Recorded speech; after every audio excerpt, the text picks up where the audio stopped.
Hello everyone and welcome to today's webinar. My name is Anda David. I'm a senior researcher with AFD based in Johannesburg and I'm leading our work on inequalities.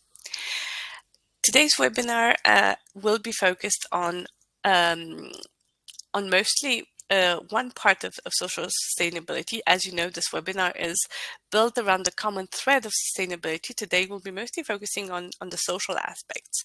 And it's also quite illustrative of our approach that consists of linking research to policy action. When the COVID pandemic hit in 2020, many governments set up innovative interventions to support the livelihoods in a context of unprecedented economic downfall. But the questions around sustainability, mostly as fiscal or social sustainability, have yet rarely been answered. In South Africa, together with the European Commission through the EU-AFD Research Facility on Inequalities, we've worked with the government and different local universities in order to understand what were the direct and indirect effects of the social measures that had been taken in order to support the economic activity, both during the pandemic but also in its aftermath. The work that you will be presenting today is part of this broader program, and one of the interesting aspects is that the results that you will see give us insights on, of course, the usefulness of this type of policy in a situation like the pandemic, but also more broadly as a lever to reduce inequality. In South Africa, but also in many other countries, access to labor markets is the main driver of economic inequality. And programs as the public employment program that is being analyzed in the paper that you'll see now can actually be a solution that has significant microeconomic effects, but that also have positive macroeconomic outcomes. And this is what we're going to try and present today. So our main presenter will be Ihsaan BASSIER from the University of Cape Town and LSE.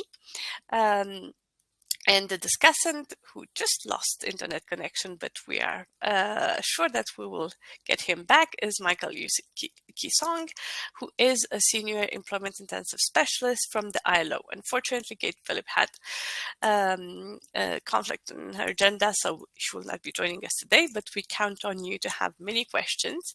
As some of you who have already attended this webinar know, we have a chat that is mostly for comments.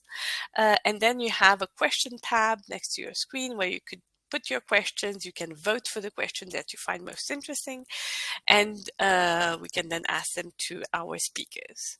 Thank you again for joining us, and I will leave the floor to Ihsaan and his presentation. Thank you. Thank you so much for this opportunity to present, and thank you so much for attending. It's really fantastic to share this work with such a large group of people, and I'm really looking forward to the interaction afterwards and in the questions and so on. So, as Anda said, this is joint work between myself, Ihsaan, and Joshua Budlender, and this was kind of in partnership with AFD, and also we're based at SALDRU, and we're really focusing on this government program, which is really looking at a specific aspect or implication of this government program, which is what are the stimulus effects or what are the knock-on effects of a large public employment program as implemented in South Africa. So this was the PYEI, Presidential Youth Employment Initiative, BEI, the Basic Education Employment Initiative program. And so it was a particular leg of this broader stimulus program, which kind of employed 250,000 youth in each cohort, so each kind of 6-month program, a part of the program. And that in South Africa, or anywhere really, is a large number. So in South Africa, where there's huge unemployment, that represented 2% of national employment or 6% of youth employment. So youth programs, all youth that are employed. So, 6%, 1 in 20 kind of people or youth are employed in this program. So it's really massive. And it's spread throughout the country. Altogether across the cohort, something like 850,000 young people employed. So 850,000 is something like 20% of all youth employment. This is like, big numbers. The program itself kind of paid participants at the minimum wage, which is higher than what other kind of public employment programs have done. And the program itself was kind of focused on the education sector, so helping. So you employ some youth, some person between 18 and 30, and you kind of allow them to help in the classroom if they're sufficiently qualified. In other words, they have a high school certificate, and otherwise to help with school maintenance, building and infrastructure repair. This is focused on lower income neighborhoods, in other words, and no-fee schools, so lower income areas. And so just to give you an idea of how this is spread out, this map on the right is a map of South Africa. And you can see the darker red shade is just the payments that are given to these participants in the programs in the schools, as the total payment in the schools as a percentage of the area payment. So we can really think about quite large proportions here. You can see the dark red is between upwards of 10%, 20% upwards of local area income. So this is really saying that in many places, wherever you see the dark red, this program actually represented more than 10% of local area income for the entire area. So we really can think about, when we think about stimulating economy, if you think about upwards of 10% going into the economy, then we really can think about what are the knock-on effects. And so the program, of course, most importantly and directly, is really about direct employment and provision of services and education sector and so on. Others have looked at that. Well, what we're looking at in this project is really, what does that large cash injection of more than 10% do to a local area, which is, has very little income? And so you can see that it's the dark red, and especially here we've outlined in the black outlines is really areas that were kind of historically disadvantaged, from a legacy of apartheid, and you can see really that legacy and disadvantage really carries forward very strongly, that this program is sort of well targeted towards these areas that sort of need it most in terms of continue to be the most, have the least income, the least employment. And so this is a very progressive program in that sense, in terms of employment and who it's targeting to, and as a percentage of local area income. We're focusing on a particular 2 cohorts that were hired for 10 months in a row between kind of the end of November towards the later part of 2022, so 2021 to 2022, about 10 months. And the mechanism that we have in mind that we want to test is really looking at, and this illustrates it. On the left, we have a stimulus. So if you can say, you can start off with 100, it's an illustrative example, 100 euros, 100 rand, whatever you want.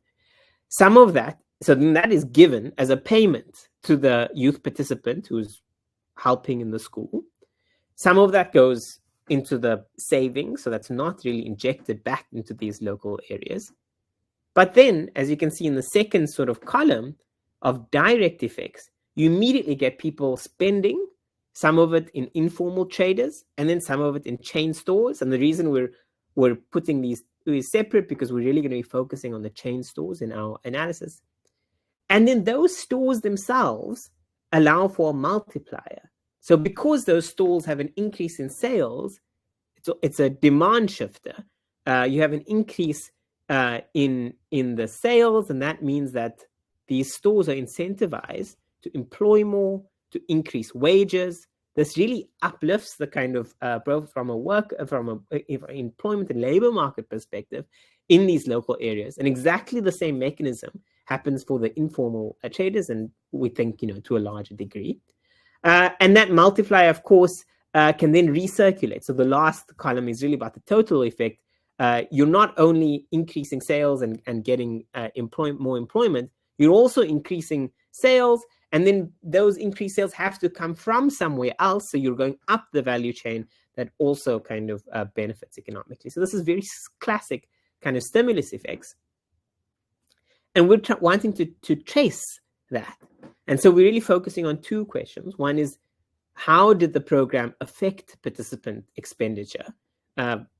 It's actually pretty hard to answer this at the level of detail that you need, because you really want to be able to track participant expenditure quite strongly. And we're able to do this by using retail data with a kind of secure technology so as not to kind of have any kind of privacy breaches. And then importantly, the second part is that once we find an effect, how does this spending recirculate through the economy? And we're not going to be able to directly see the recirculation, but we're going to use some kind of structural estimates to get at the effects on labor, on workers, and on capital or profits and the store owners. So, as many of you will know, this really speaks to a much broader literature. One strong literature in which this has been a part is really the cash grants literature. So this a very kind of important recent paper in a very top economics journal, Econometrica, by Agence et al. Was a kind of a randomized evaluation, RCT, across in Kenya. And they really found a local multiplier of 2.5.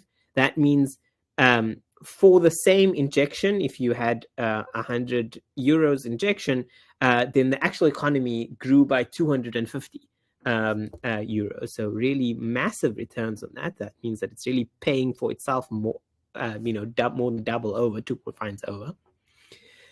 Then there's also another recent study, also in a great economics journal, that looks at a Philippines cash transfer program, but really hinting towards that these programs aren't always necessarily much better, have positive things. So this is looking at a slightly that included negative effects. So this allowed for it said that, because you're giving more people money, these people are then, the demand for the same food actually is there.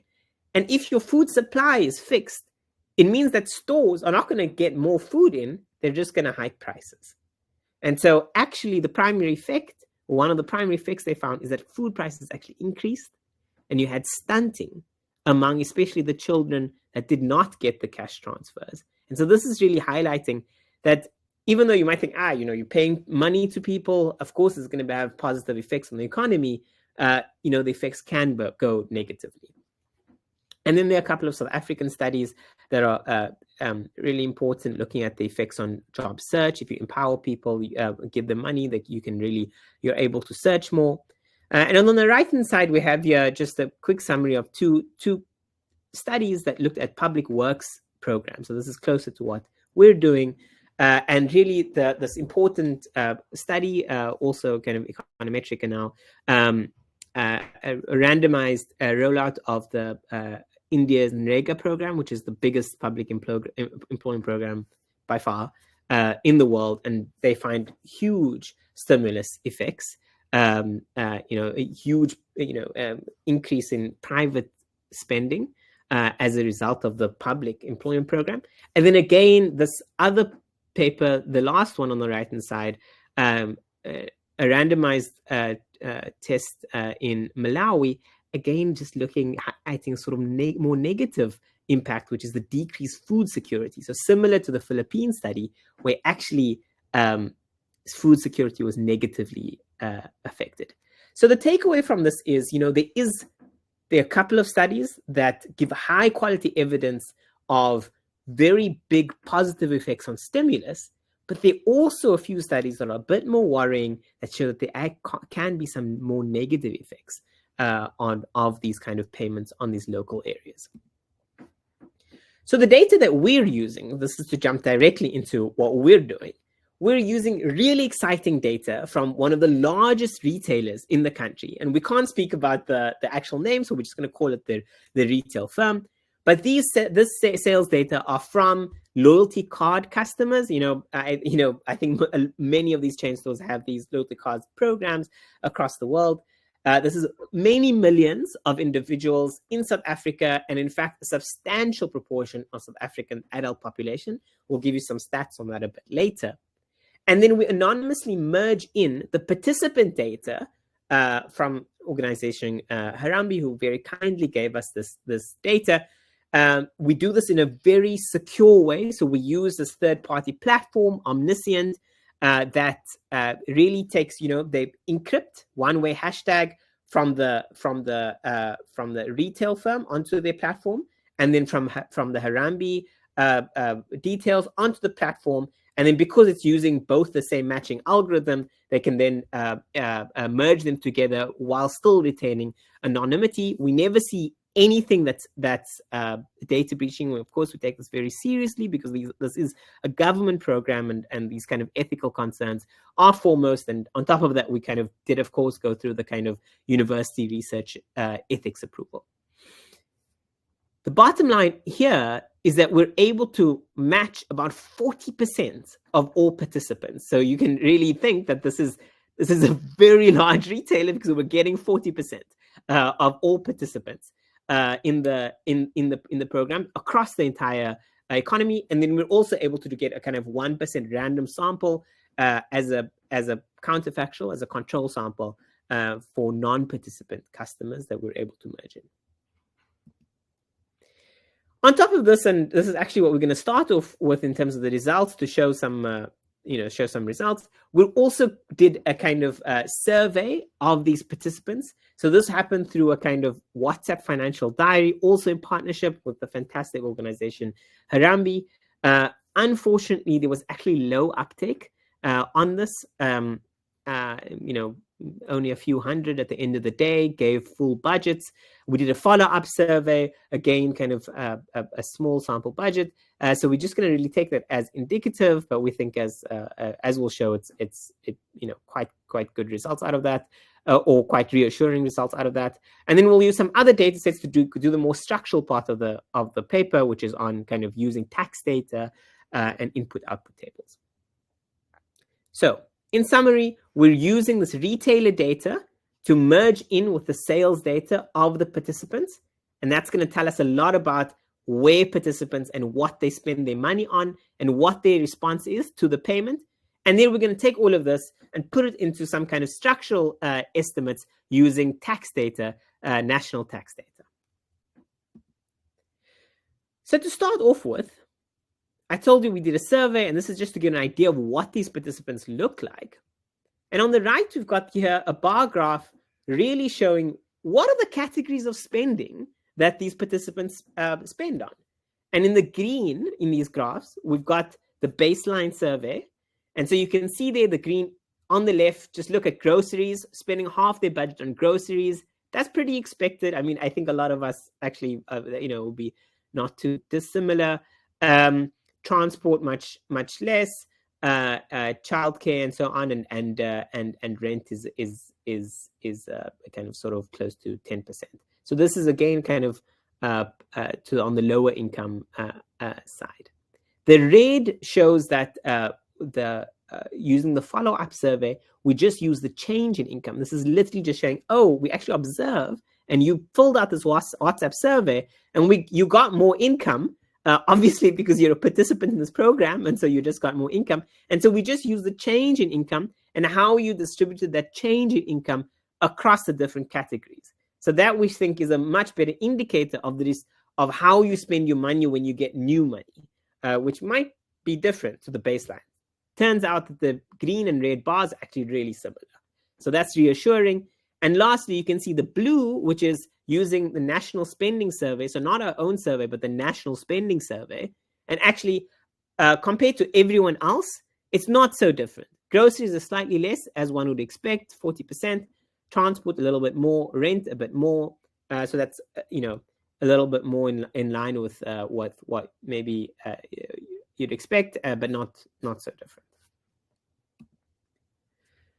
This is the second sort of spending. So instead of categories of groceries or childcare and so on, this is looking at what types of stores did you spend your money on. This is important because we really observe a large retail firm, a chain store. And you can see here people across the difference. So if you look at the baseline survey that we did, if you look at the change in income that people use, or if you look at the national statistics, people across the board sort of spend about 50% of their kind of disposable money on chain stores, 50 to 60%. Very little, actually, surprisingly, is on street trading. Other retailers, which includes kind of informal stores, but that have that are not, just on the street, but in South Africa, Spaza Shop, for example, that's the other very substantial part. So kind of non-chain store retailers that include formal, informal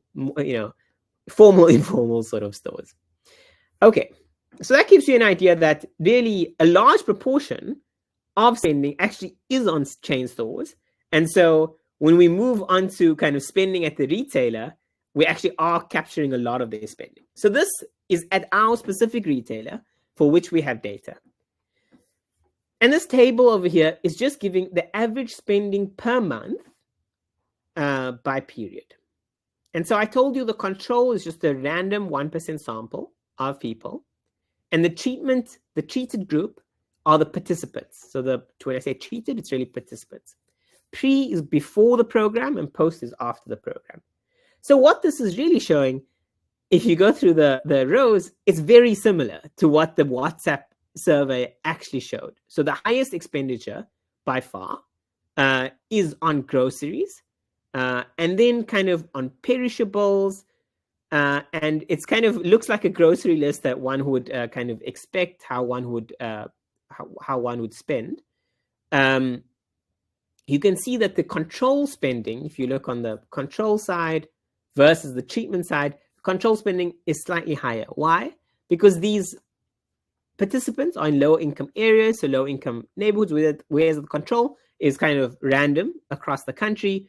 When we create results, we're going to kind of hone in only on the control shoppers that are in the poorer areas to make sure that that control is valid. So all in all, this kind of grocery spending that we see in this retailer actually captures 60% of the grocery spending that we found in the WhatsApp survey. So we really think that we're capturing a good, despite it just being one retailer, we're capturing a good amount of their spending. Okay. So I think I'm about halfway through, Anda. Is that right? And so you still have a bit of time, so yeah, go ahead. Yeah, about halfway through. Yeah. Perfect. Okay, so that's exactly where I wanted to be in terms of the results. So now we've gone through the data. You've seen a bit about what the control looks like. Now for the kind of nicer part, which is the results. Just to step back quickly. Sorry that it's a little bit of, this kind of thing is always a little boring. What are we doing here? We're comparing the spending of participants in every single period, in every single week and month, and comparing it to shoppers that are not participants, but are in exactly the same stores and locations. So this is a particular store. Look at the spending of shoppers in this particular store. Some of them are participants and some of them are not participants. And that's just the comparison. So it's, in my mind, it's a very like-for-like kind of comparison. And what we find here, if you first focus on the left-hand side of this graph, so this is months on the x-axis, and then the effect on spending on the y-axis. And then the left-hand side, before the dotted vertical line, you see a bunch of estimates that are close to zero. And that's really saying that the shoppers that are participants versus the shoppers that are not participants, they spent very, very similar amounts of money in the month before the program. So that's a classic test of reassurance that these non-participant spenders are actually good controls for what spending looks like in the post period. Then you can immediately see at 0, which is where the month at which the program kicked in, there's a huge increase in spending of these participants. And we're able to see it's such a fine-grained level, which is the kind of biggest advantage of this data. And you see something like 15%, 14% average increase in spending for these participants. So really quite a sizable sales increase, 15% increase. This is breaking it down in a bunch of ways. So on the left-hand side, we can see it's exactly the same graph, except afterwards, we actually also see the post-treatment effect. So after the program ends, these participants are still spending more. And this could be because they've saved up money. It could be because they've used it to kind of search for other jobs. It could be for many other reasons. But we can see they're kind of 4% higher, 4-5% higher spending even after the event. On the right-hand side, those 4 graphs really show that you can see at quite a fine level that that a lot of the main categories are actually increasing. So groceries, jumping a lot, frozen perishables, jumping, refrigerated toiletries, and so on. We can also look at intensive versus extensive margin. Intensive means for existing shoppers, how did their spending change? And you can see that their spending changed quite a lot, 12%. And on the right-hand side, you can see here, these are kind of some shoppers. Once they were paid, they were induced to start shopping at these chain stores. So it's an interesting story of these chain stores, which are really the large private sector stores gaining not only in terms of sales, but also new customers from this government program. And so that really raises really interesting questions about the synergies between the private sector and government, and not only in terms of the private sector benefiting, but also the possibilities of what can come back from the private sector and what are the policy implications from the government side and how they should think about these programs. We can then think about treatment effects by department, and you can see this is broken down here by department. Groceries 16%, other categories, butchery, meats 21%. Non-food categories are much higher. Toiletries 20%, home and small appliances, durable goods, in other words, 50%, massive. Healthcare and medicine 20%, kitchenware, another durable good for 40%. One thing that we think about here is that these payments, as we said, are very sizable compared to what the participants are actually receiving. And in fact, actually, when we initially saw this 15% sort of effect, we thought this was less than we expected. And one way to rationalize why it's less than expected is that this is a retailer that mostly sells groceries and necessities.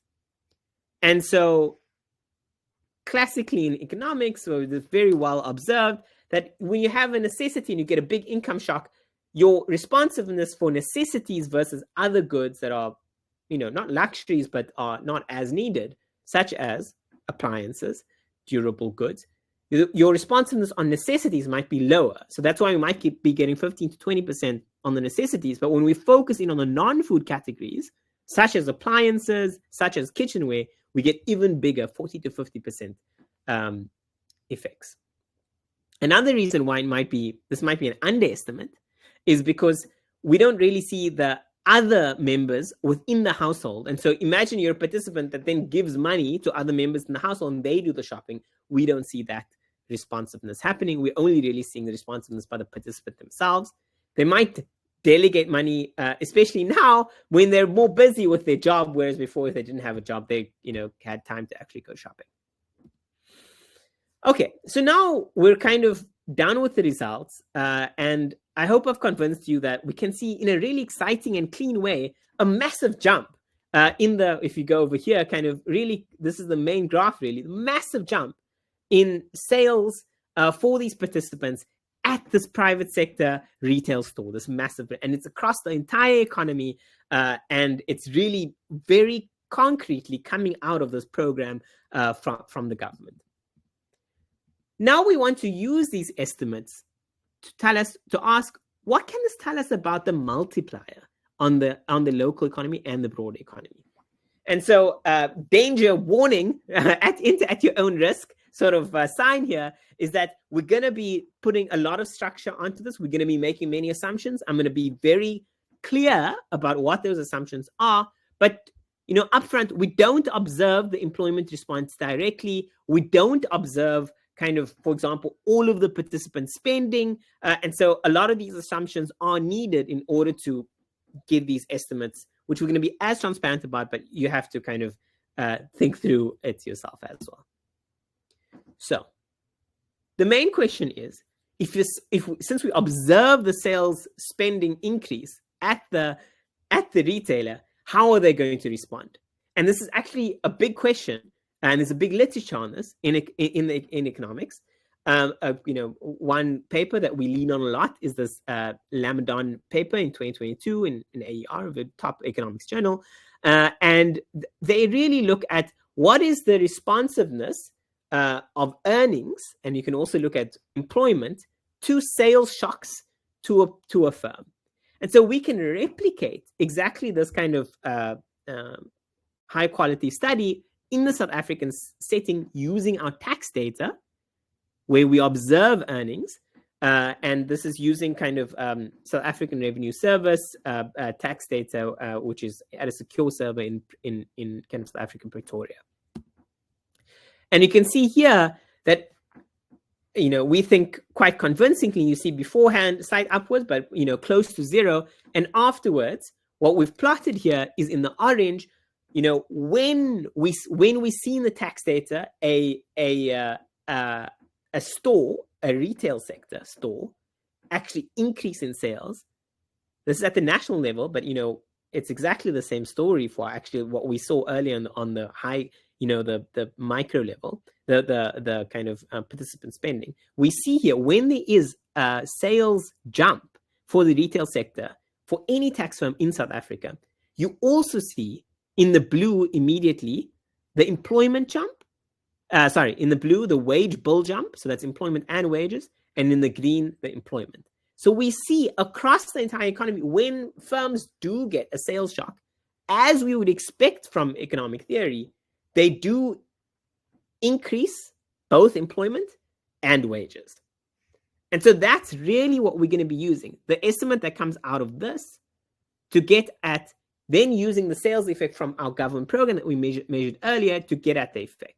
So you can see some kind of sort of complicated, just back of the envelope calculations on the right-hand side, which is really saying that if you have a 39% increase in sales, this causes a 28% increase in wage bill, so about 2/3 increase. It goes to the wage bill, and that implies, given that we measured earlier something like a 7.5 million rand sales effect per month at the effect. At the firm, some of that 1 million will go to the wage bill, and just under 1 million of that will go to the capital income of the firm.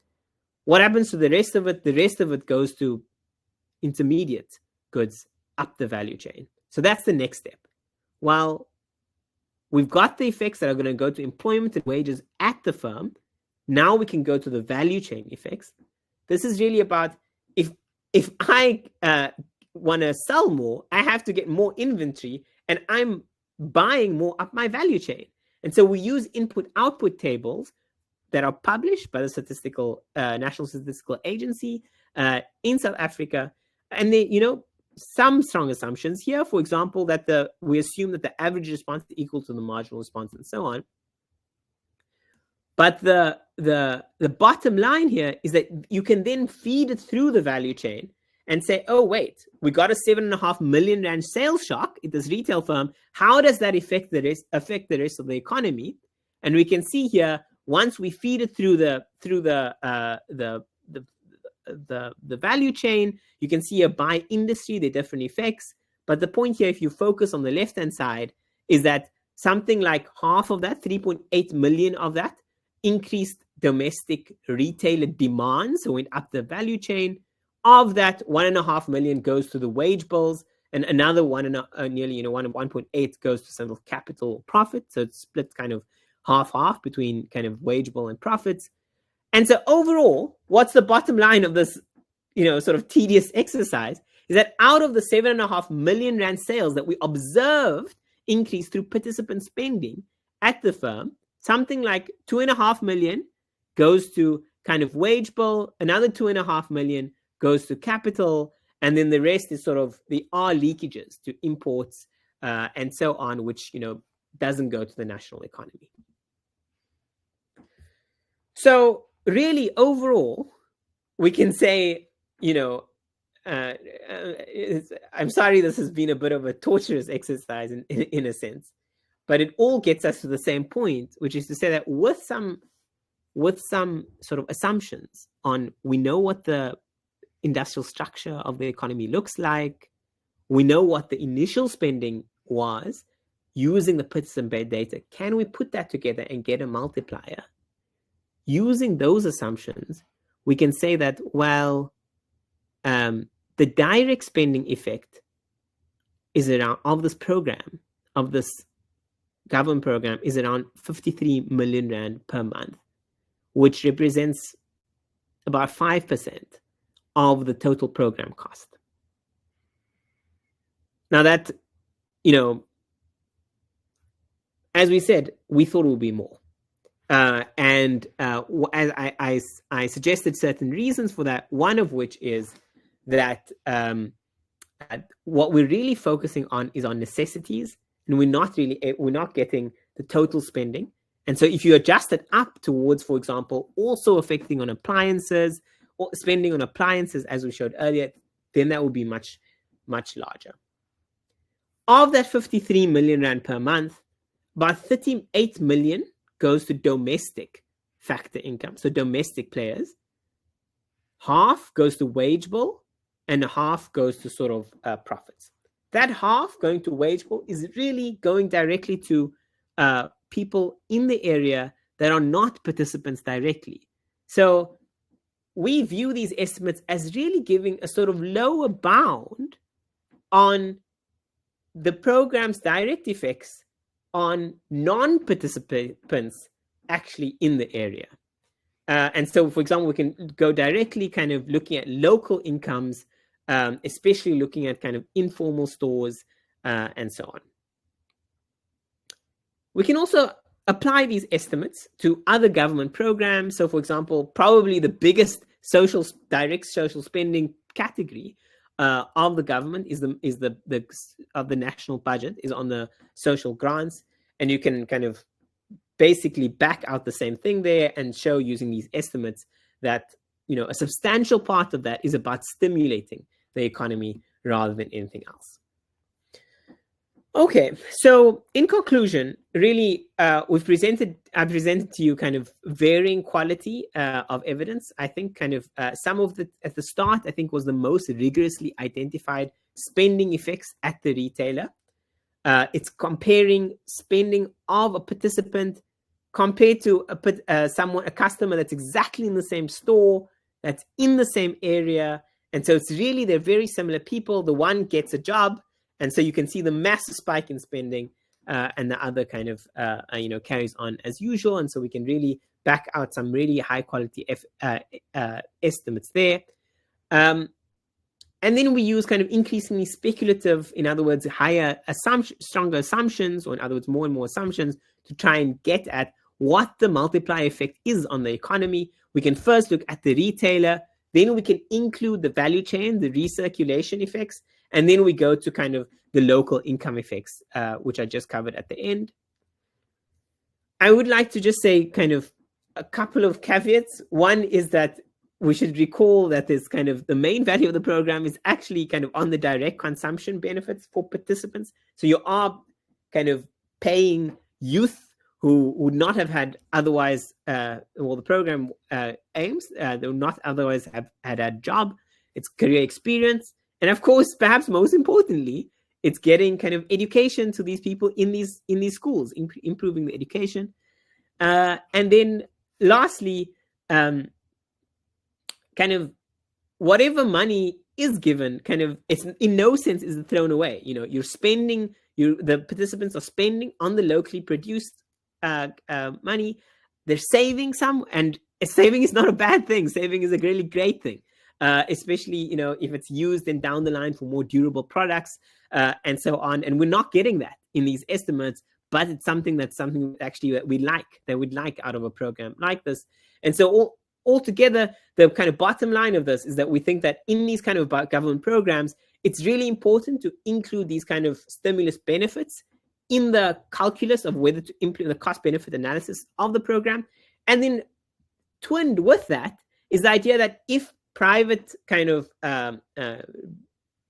retail sector stores are benefiting, that there is scope for, you know, kind of a social pact in a sense, or, you know, a two-way sort of relationship where kind of the benefiting stores can also kind of maybe kind of give back in a way to the government program in some way. And I think kind of there's lots of scope for creative policy direction there. Okay, that's all on my side. Thank you, Anda. A big thank you, Ihsaan. I think that was extremely interesting. I haven't seen any clarification questions being asked for now. So I will leave the floor to Maikel for a discussion. And Maikel has significant experience in setting up, designing, evaluating, and analyzing this type of programs.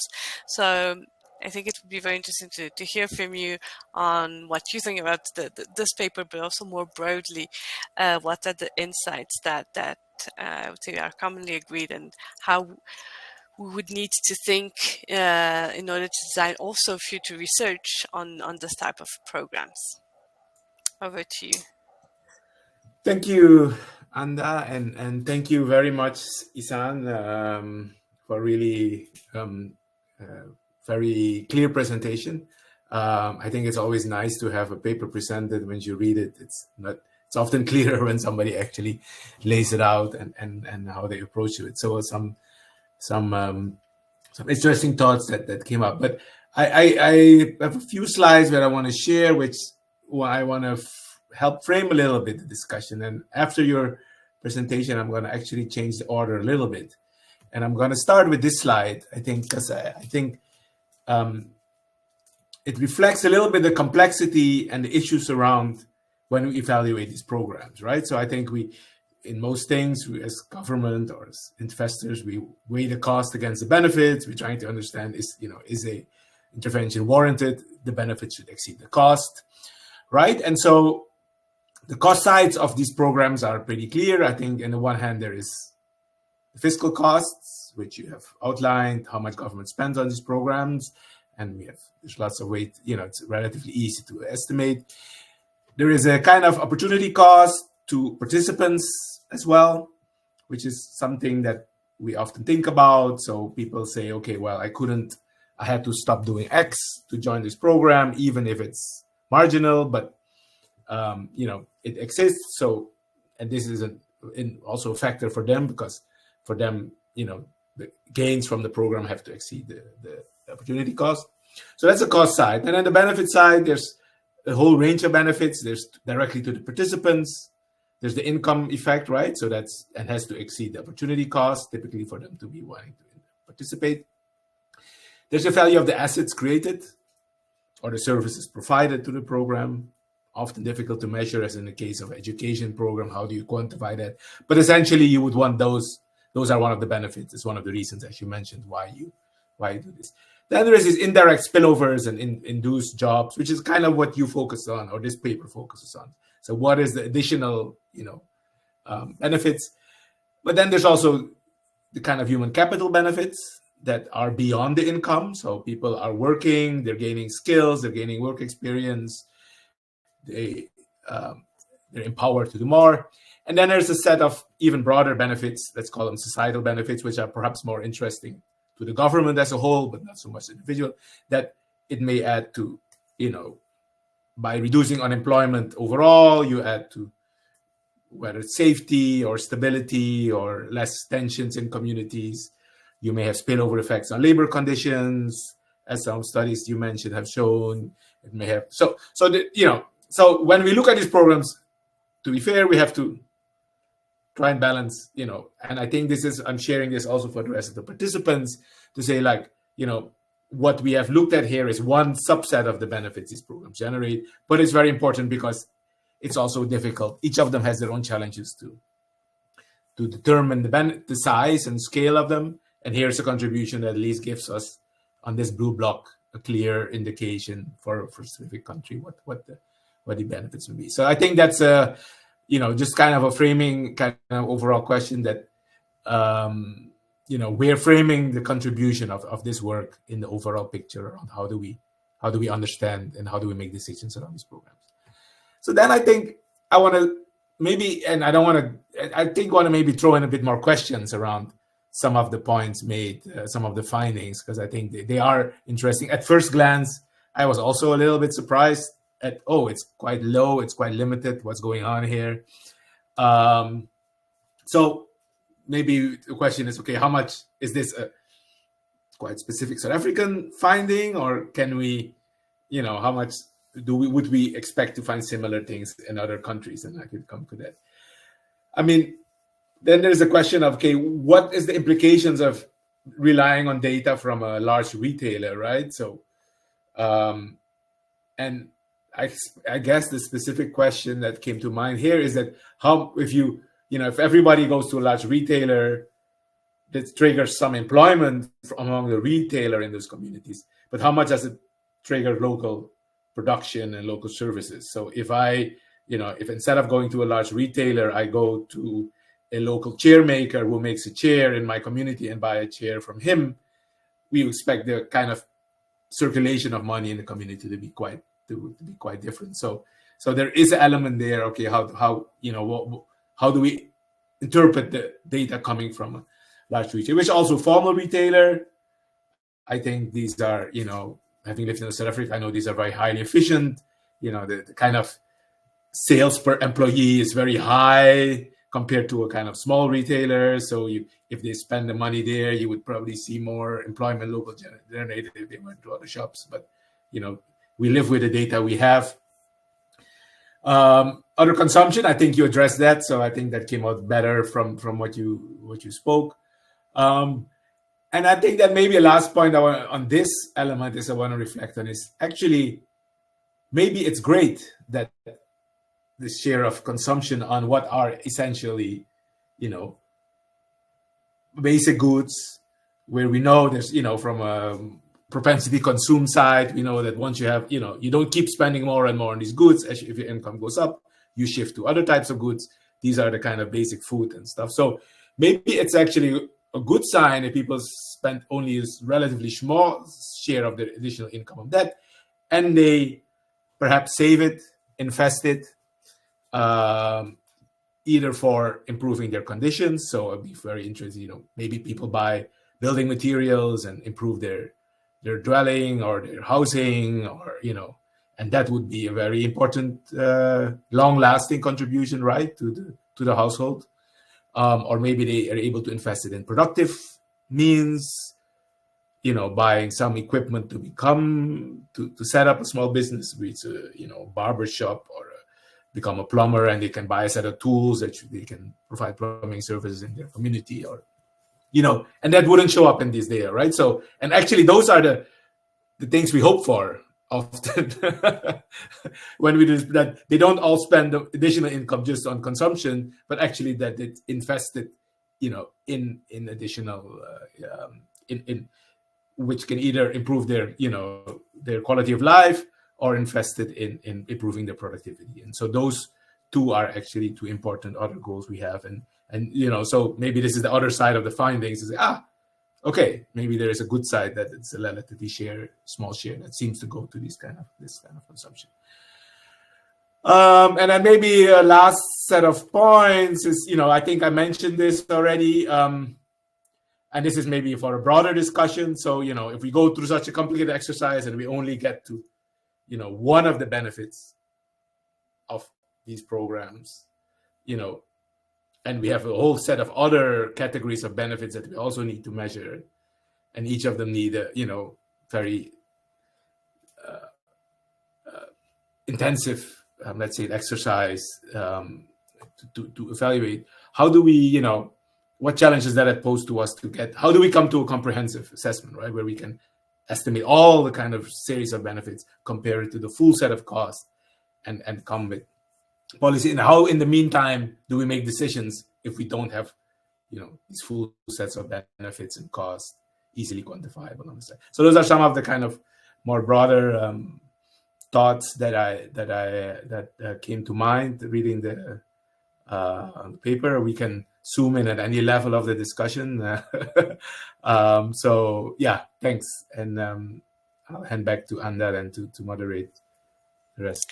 Thank you. Thank you so much, Maikel. I think that was extremely interesting. Maybe before heading back to Ihsaan on responding to some of these questions, one thing I should mention, because it does tag to some of your comments, is that I did mention that this is part of a bigger program that looks at the indirect effects. And for instance, we did have, three different projects, but one of which looked specifically at the informal sector and the spaza shops. It didn't focus on the public employment stimulus, but rather on the SRD grant, because it was more, the cash transfer that was also set up as a second pillar of the recovery policy. Because it was more difficult to identify specifically the beneficiaries and from the presidential employment stimulus and whether they were shopping at the spaza shops, although we've tried to. And what we actually find is a significant impact also on the informal sector, for instance. And these programs have been shown to benefit extensively the informal sector and the local economies, because they provided the sort of safety net in a period where things were very rough. There are also some other assessments that have been made that actually go in this direction of looking, for instance, at the impact of the Basic Education Employment Initiative in terms of human capital, as you mentioned, looking, for instance, at the educational outcomes of the children that have that were in the schools that benefited from the intervention. So we do have bits of different results, but I find your last question particularly interesting. How do you actually use all these pieces of information in order to design the interventions? Ihsaan, I don't know if you want to respond. And Maikel did also mention an indirect impact on labor regulation. One of the questions that we have is specifically on the indirect effects on the wage negotiation process. So I don't know if you want to speak to that. And maybe, Maikel, you would also have some insights on that. I think one of the things I want to mention, because it might be interesting for some of the attendees, is that most of the public employment programs in South Africa are not paid at the minimum wage, and that the minimum wage excludes actually public wages. Well, this specific program was paid at the minimum wage. So, Maikel, I think you were also in some of these discussions, so you might also have some insights on that. But Ihsaan, over to you. No, thank you. That was a really fascinating set of reflections. I just wanted to, I mean, not that I have any answers or anything, just want to highlight a couple of things that I think might be useful to that discussion. One is just on the South African context. As you very well know, unemployment is so high. And I think that especially in these lower income areas in which the program is implemented, that makes a difference for when we think about, calculation of foregone costs. So, in a high employment society, when you have these public employment programs, maybe the probability of some alternative employment in the case of not the public employment is higher than in South Africa, where you can be, much more sure that actually the person would have been unemployed otherwise. And that means that the stimulus effects as well as the direct effects are larger in the South African case in these high unemployment areas. And I think that's a kind of maybe in some sense a peculiarity. Not that, I mean, if of course, in other low-income developing settings, you might have an alternative which is very low yield, like subsistence farming, which anyway, it's not out of choice, but more out of that you kind of need, that it is available to you. I mean, South Africa's kind of land disposition history doesn't allow for that kind of subsistence farming group in South Africa, but I mean, the point remains the same, that the alternative is perhaps not as much of a replacement mechanism in some settings. I also just want to talk to this because I think this question of what exactly are we looking at here when we look at chain store spending, and that's, I think, something that we kind of thought about for. It's so important. On the one hand, we were surprised to see that 50% of spending is at chain stores. And for the actual kind of the street trader, the trader that's actually on only 2-3% of your spending is going to them. So we expected something larger, at least going to street stores, but it's not the case. And actually looking at the national data, it's actually reflected there as well. It's 50% to these chain stores. And then a large proportion is, as I mentioned, going to, the other 45% or so is going to spaza shops, to other kind of fixed, slightly less informal, but not chain store stores. And so, as you rightly say, kind of that other 45%, that's so important. And when we think about it, who are the owners of that other 45%? It's going to be people who live in the community. If you have an informal store, or you're going to live nearby, instead of maybe you're going to employ more people, maybe you're going to raise the wages, but the profit part of that, which for the chain store, disappears out of the local community, goes into the shareholders at the national level, can even go elsewhere. Sorry, you aren't hearing me? Okay, can you hear me? Yes, we can. Okay, sorry. Okay, in the chat.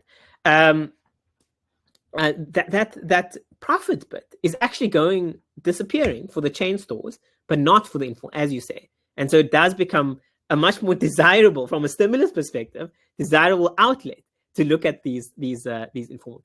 On the other hand, I think for me, especially if you look at the South African setup, and it's not too dissimilar to many of the global trends, but you have this legacy in South Africa where you have the retail stores having considerable reach into lower income areas, and that has created a situation of high concentration or monopoly for these retail sector firms. And I mean, you can see these trends. For example, there've been a bunch of studies, even in the US with Walmart and so on, but it's particularly kind of stronger in South Africa, as it was kind of there was industrial policy to sort of encourage that kind of level of concentration, which meant that you do have, and there are kind of papers that discuss this, kind of you have this level of penetration of these chain store firms, which is much deeper than in other similarly developing country settings, where hopefully in another developing country setting, you have a much larger market share for the subsistence, for the informal trader. And so a lot more of your spendings go to the informal trader. Here in South Africa, a lot more of your spending is actually going to this chain store. And that means that you do get that massive proportion, 50%, going to the chain store, despite you being in this low income area. And I think that's why I kept mentioning, I think, South Africa has big questions on how to deal with the apartheid legacy. One of those apartheid legacies is the kind of concentration levels. And, certain reports, high-profile reports have also highlighted this. And so I think what the study also does is also, to some degree, highlights some interesting questions of these chain stores are benefiting, and how can one kind of, what policy can one do to allow for some, give back or reversal or of the detrimental effects of the concentration, because clearly there is a detrimental effect of lower stimulus, because a lot of this is escaping through kind of profits to the chain store national level. So I think those are really kind of important questions to me that this contributes towards. Last thing I want to say is that this does contribute towards the kind of the question that was asked as you highlighted about kind of how does this affect labor market negotiation and so on. Such an important question, I think. You know, as you well know, there's this kind of recent paper by Muralidharan in Econometrica that really looks at that. That's really the primary mechanism of India's NREGA kind of program, and that's kind of so it's really clearly an important thing that happens that from these public employment programs, I think I would conjecture that this is an important thing in the South African setup, important in both, I think, the informal sector, because there is a lot of waged labor in the informal sector in South Africa, urban waged labor in the informal sector, as well as, of course, in the formal sector in these areas. So I completely agree. It's a very important kind of effect in that dynamic to look at. Thanks. Thank you so much. Michael, do you want to maybe react here, and then we're going to go back to Ihsaan for another question from the chat. Sure. Yeah. No, I think that was good, and I'm happy that, you know, some of those things were, you know, thought through, especially this, you know, this kind of retailer. In some ways, you know, having also lived in South Africa for a long time, the 50% that, you know, read at these stores is not surprising, right? Because you kind of, especially if you think of it by value, not by by value spent, because what people spend at Spaza shops is such a small amount compared, you know, the big shopping is done at these stores. You go to the Spaza for the things, you know, the small and the retailer for, you know, very specific, you know, one item purchases, right? So I think there is this element is for sure in some ways not so surprising, but yeah, I think that maybe I want to also just quickly reflect on the question you raised around the wage and the spillover side and this program, you know. Yes, so, you know, I think there are kind of two regimes for public works programs in South Africa. There's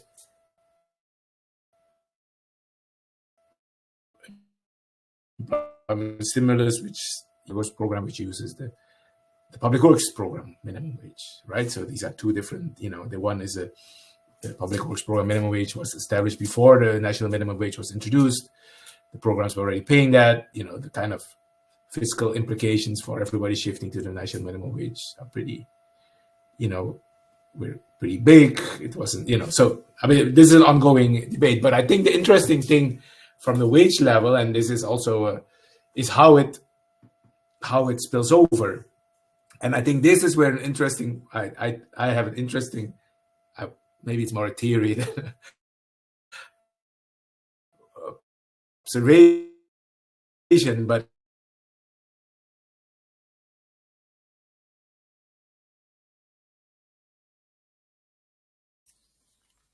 Michael, I don't know if it's only on my side, but we seem to have lost you. Just at the start of the interesting. Around, you know. Okay. I think there are Opportunity costs in South Africa. We have lost him. So in the meantime, maybe Ihsaan, while Michael tries to reconnect, there is one interesting question, well, a different interesting question in the chat, but there's one on the differences between rural and urban indirect effects. Oh, Michael is back. I'm back, but maybe take that question and then I will try and switch my connection and see if I can. We are really looking forward to hearing about your theory. But then, Ihsaan, okay,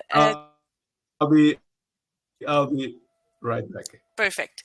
So, Ihsaan, I take over the question on the different impacts between rural and urban, also other differences that stand out in the paper. And then there's the question on the education, which is not directly addressed in the paper. So there are other papers and Callie Artington's work on the quality of education, but for the children. Maybe I will let you give more details on the program that could speak to the question on the school's assistance. Or if not, I can take it afterwards. Okay, I'll say a little bit, and then right. So, I mean, as I said at the start, one of the really attractive features of the program is that it's incredibly well distributed across the country. So, as I showed you in the map earlier, it's kind of really amazingly kind of. It's also incredible that you have this kind of vehicle, that you have this government program that can reach so many different areas so quickly. I mean, it's obviously a testament to the amazing job and efficiency of the kind of education department, basic education department, but also on the kind of the presidential stimulus kind of core team as well. And so this kind of reached both urban and rural areas. And as you could see in the map that I showed on this, I was trying to illustrate at the beginning that actually much of the largest impacts one does expect from the more rural areas, because the rural areas tend to be the poorer areas. And so as a proportion of income, these, and not only poorer areas, they also have more unemployment in these areas. And so as a proportion of income, this kind of participant by the program actually represented much larger proportion of local area income. So you can see it's especially in the rural areas that you get kind of 10-20% of local area income coming purely from this program. And so it's really kind of these stimulus effects, I think, are really kind of concentrated in those kind of communities, which is great. It's much more progressive. It's exactly, we kind of reach the people that most need it. And so I think that's a kind of feature of the program rather than anything else. And did you want to add anything? No, it was mostly on the design of the program and the more recent question on whether the school assistants have benefited from some kind of training prior to starting working in the schools. Maybe you have more information on this. On my side, what I do know is that there were sort of two pillars of the program. For the schools assistants that had a lower education than matric, which is the diploma that sort of certifies that you have completed high school, they had specific jobs, whilst the others had more jobs around support to homework, more, I would say, intellectual support to teachers, while the others had more administrative or surveillance roles in the schools. I don't think that there was specific training. We had thought at one point of coupling the program with financial training. I don't think we've, well, at least not in the support that we're designing, we didn't manage to, but there might have been other interventions, maybe from Harambee. So I don't know, Ihsaan, if you know more on that. Just one thing, there was, at least for the cohort that we looked, which was between kind of December and August, there was 1 month at the beginning that was allotted towards at least, giving some form of training. So I think that was part of it to some degree. And I think there are more papers coming out now that do a cohort analysis that looks specifically at the labor market insertion of the beneficiaries of the program, and trying to look specifically at what types of skills they have acquired through the program and how they are putting it into use. The program's looking at the impact on education of the learners. So I think in the next couple of months or years, we will have more results on that specifically. Maikel, do you want to take us back to your theory on, on the way? No, so I mean, maybe I was in the middle of cut off. I hope this connection is stable. But I think the point with these programs, an important point of these programs, of course, is that there's a spillover effect from the wages these programs pay to the rest of the labor market. And, you know, the nature of this spillover differs. Of course, the level of the wage matters a lot. I think the paper cited from India found that probably to be the biggest impact in India is that the spillover of NREGA paying minimum wages forced many other rural employers to pay the minimum wages, lifting the wages of many more people than who participated in NREGA. Now, this effect is obviously going to be different in South Africa because the labor supply is very different in rural labor supply in South Africa is completely different than in India. But I mean, one spillover effect we've already seen is actually between the two programs.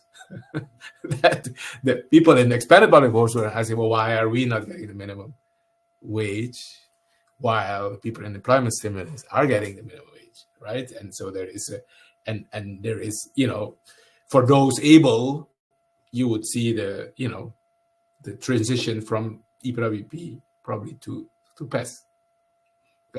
And I think this brings me a little bit to my, let's call it my theory, but, you know, because jobs are so scarce and access to jobs in South Africa is its own, I wouldn't call it specialty, but its own skill, right?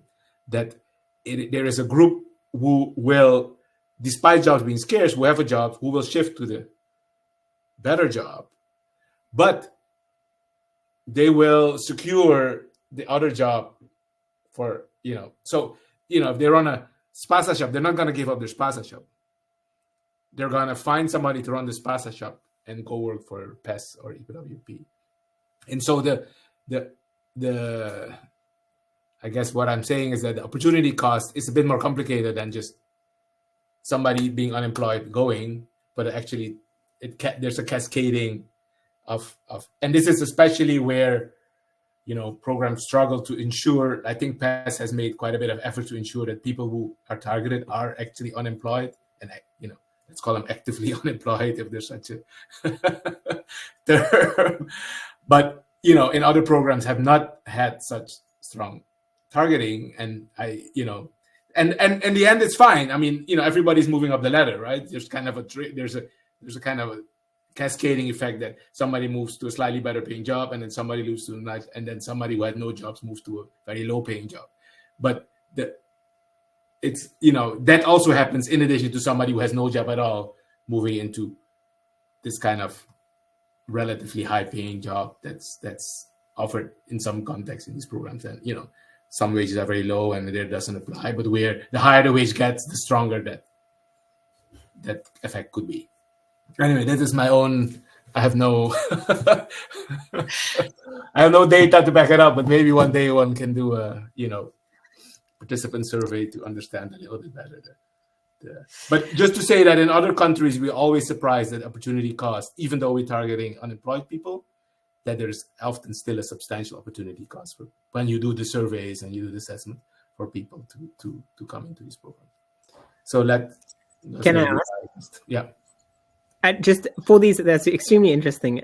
For these other kind of case studies from other countries, is it also for young people? Not necessarily, no. So this is important, and I can't say it's. I know of, you know, I'm just thinking of opportunity cost findings that we've had, but if it's for young people only, I can't say. But probably there might be some cases where, yeah, it could be. One could look at them again and see if there's a young people dimension. Yeah, and if it's different, how different it is for young people. Yeah, exactly. I mean, one would think that maybe, you know, an 18-year-old, 20-year-old doesn't yet own their own spaza shop, and so it's harder for them to spaza shop people to be exactly the people taking out. Right. But on the other hand, of course, I completely agree with you that, you know, someone who's maybe 18, 19-year-old who is actually at the top of the few who actually would get employment in the private sector, maybe they would be the ones that are actually able to get the job otherwise. And so, and of course the PES, the program actually tries to do that, but one can only go so far in actually measuring these things. And so I kind of completely agree with you. I mean, the opportunity cost is it's a serious question, and it is something that we kind of one of the things that we thought maybe is driving the lower than expected sales response of these participants, because at the end of the day, it's a substantial and sharp increase, no doubt about it, but it's less than what we thought it would be, and this might be one of the crucial factors. I mean, the change on income also, I don't know, it was at the household level or at the individual level. Individual level, yeah. Individual level. So in theory, if they were truly unemployed, it should go from 0 to yeah. I mean, so the size of that is partially a reflection there as well. I mean, in a sense, maybe it's not quite right that it's individual, because it's the individual spending. So it might be a household income. Spending, not the income. Actually. Yes. Yeah.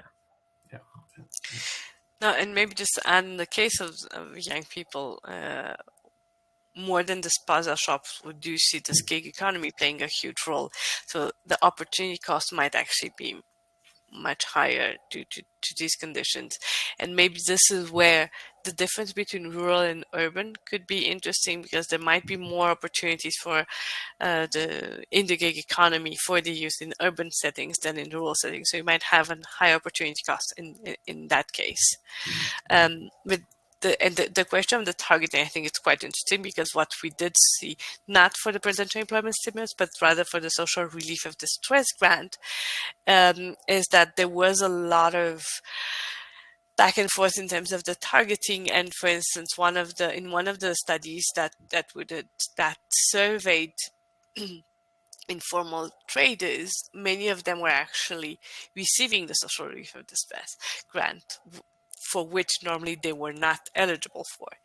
So sometimes they had to stop their informal activity in order to continue pursuing it. So there's a lot of issues around this, and this is also, I think, why one of the discussions that is being continued with the South African government is specifically that of the interoperability of databases. Some of the IFD colleagues and the World Bank colleagues are working on that.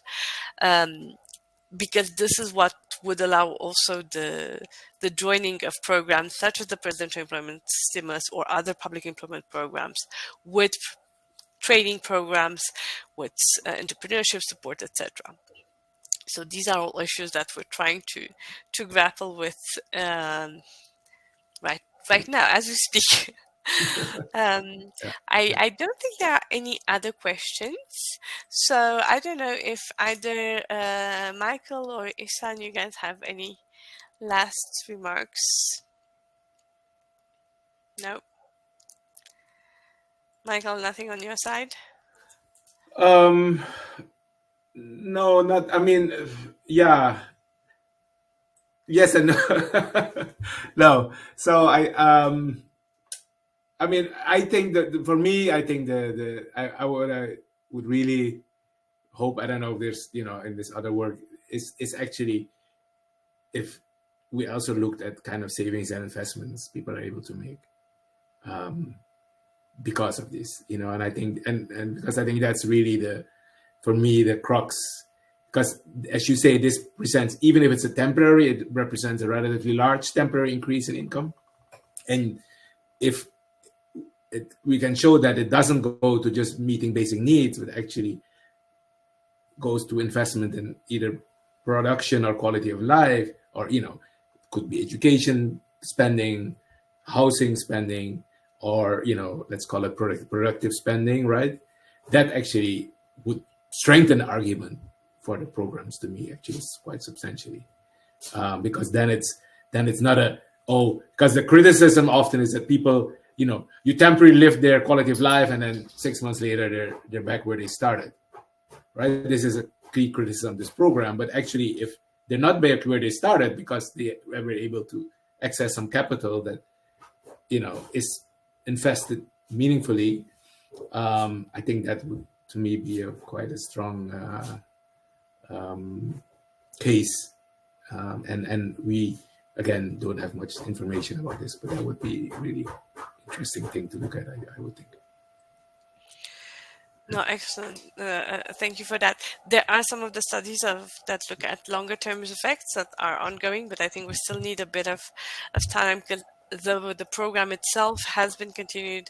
It will be continued next year as well. So we're starting to get enough time for us to be able to observe some of the effects. And indeed, there's a lot of talk on the sustainability of the programs. I think, unfortunately, Kate couldn't join us here, but one of the things she often says that is that one needs to also ask themselves whether such a high unemployment rate, especially for youth, is sustainable. So part of the work that we have been collaborating on